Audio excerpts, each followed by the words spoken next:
My self doctor Akhilesh Verma. स्वागत है आपका आपके YouTube channel Verma coaching classes में। आज का स्टडी के लिए हमारा टॉपिक रहेगा आयनाइजेशन एनर्जी। काफ़ी इंपॉर्टेंट टॉपिक है और ये एक तरह से इनऑर्गेनिक केमिस्ट्री का बेस है। अगर आपने +1 की केमिस्ट्री करनी है, +2 केमिस्ट्री करनी है, तो इनऑर्गेनिक केमिस्ट्री के लिए atomic radius, ionization energy, electron affinity, electron negativity, ये जो टॉपिक्स हैं ये बेस होते हैं। तो let's we start for the ionization energy. What is ionization energy? The amount of energy required to remove the electron from the outermost cell in gaseous state. अब क्या है आयनाइजेशन एनर्जी? अगर हम सोडियम की बात करें तो सोडियम की फर्स्ट सेल में 2 इलेक्ट्रॉन, सेकंड सेल में 8 इलेक्ट्रॉन, देन लास्ट सेल में इसके कितने इलेक्ट्रॉन आते हैं? 1। There is a 1 electron in the outermost shell. और स्टेबिलिटी रूल क्या कहता है आपको? अगर फर्स्ट सेल में मैक्सिमम कितने इलेक्ट्रॉन है? 2, then stable, then 8, then 8, then 18, then 18, then 32। अगर आपके पास फर्स्ट सेल है तो उसमें 2 इलेक्ट्रॉन होने चाहिए स्टेबल होने के लिए, सेकंड सेल में 8, देन 8। तो सोडियम को स्टेबल होने के लिए क्या करना है? इसके आउटरमोस्ट सेल में 1 इलेक्ट्रॉन है। अगर इसको स्टेबल होना है स्टूडेंट्स तो क्या करेगा ये? या तो ये 1 इलेक्ट्रॉन लूज कर देगा या फिर 7 इलेक्ट्रॉन गेन करेगा। और आपको भी पता है it is very difficult to gain the 7 electron, this is very very difficult process. तो ये 1 इलेक्ट्रॉन लूज कर देगा।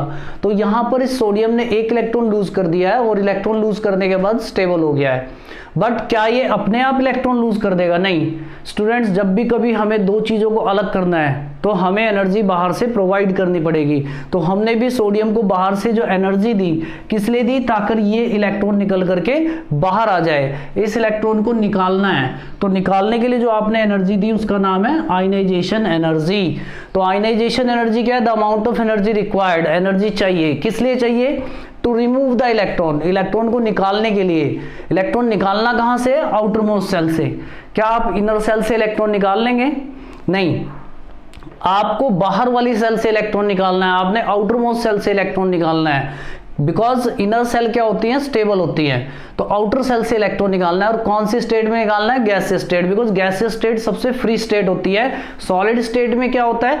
सॉलिड स्टेट में एटम्स क्या क्लोजली पैक्ड है। अब अगर एटम क्लोजली पैक्ड है तो उसको रिमूव करना, पहले तो एटम को रिमूव करना और फिर उसमें से इलेक्ट्रॉन को रिमूव करना बहुत डिफिकल्ट है। लिक्विड स्टेट में लूज पैकिंग है, गैसियस स्टेट में एटम बिल्कुल फ्री है। ये एक एटम ऐसे बिल्कुल फ्री है और उसमें आप आसानी से इलेक्ट्रॉन विड्रॉल कर सकते हो।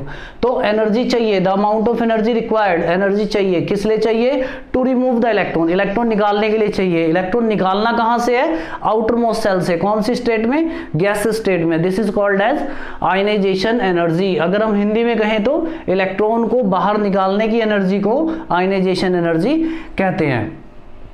अब स्टूडेंट्स यहां पर अगर हम एग्जांपल लें मैग्नीशियम का, तो मैग्नीशियम की आउटर मोस्ट सेल में कितने इलेक्ट्रॉन है? 2। तो अगर मैग्नीशियम को स्टेबल होना है तो how much electron it have to be lose? 2 electron. Sodium को 2 इलेक्ट्रॉन लूज करने हैं। तो आपने इसको फर्स्ट आयनाइजेशन एनर्जी दी और इसने पहला इलेक्ट्रॉन लूज कर दिया। क्या ये अभी स्टेबल हुआ? नहीं हुआ। इसकी आउटर मोस्ट सेल में अभी भी कितने इलेक्ट्रॉन है? 1।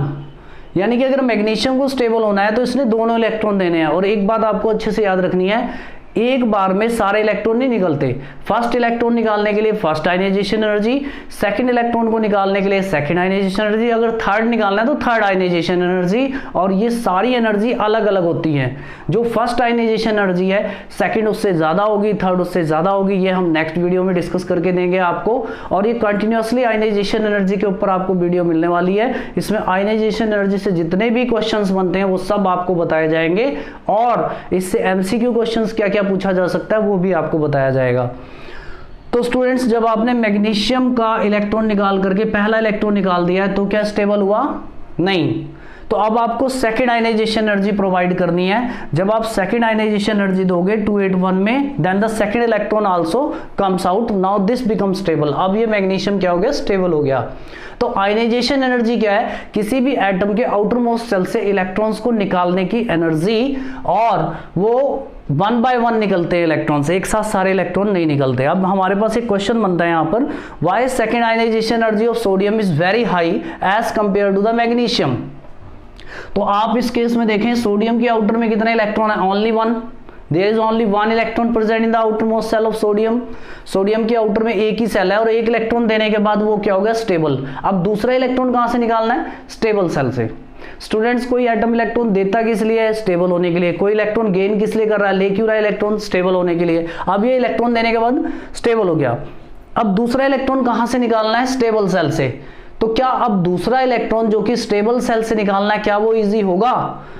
ये आपको क्लियरली बताया गया कि after losing it the sodium atom contain only one electron in the outermost cell and after losing it becomes stable. After losing this electron कर लेते हैं हम यहाँ पर, this electron it becomes stable. अब स्टूडेंट्स सेकंड इलेक्ट्रॉन कहां से निकालना है, ये लैंग्वेज आपको ऐसे याद रखनी है। The second electron is to be removed. The second electron is to be removed means निकाला जाना है। सेकंड इलेक्ट्रॉन निकाला जाना है। The second electron is to be removed कहां से, from the stable shell, from the stable shell, which is very difficult. अब student सीधी बात आपको क्या समझ में आ रही है कि in case of sodium there is only one electron present in the outermost shell and after losing this electron it become stable. The second electron is to be removed. अब मुझे अगर यहाँ पर सेकंड इलेक्ट्रॉन निकालना है sodium में से, this is Na+ and this is stable, तो सेकंड इलेक्ट्रॉन कहां से निकालना है, स्टेबल सेल से निकालना है। क्या वो आसान होगा, नहीं होगा, बिकॉज इलेक्ट्रॉन देने के बाद वो स्टेबल हो गया। That's why the second ionisation energy is very high. But in case of magnesium it contain two electron in the outer most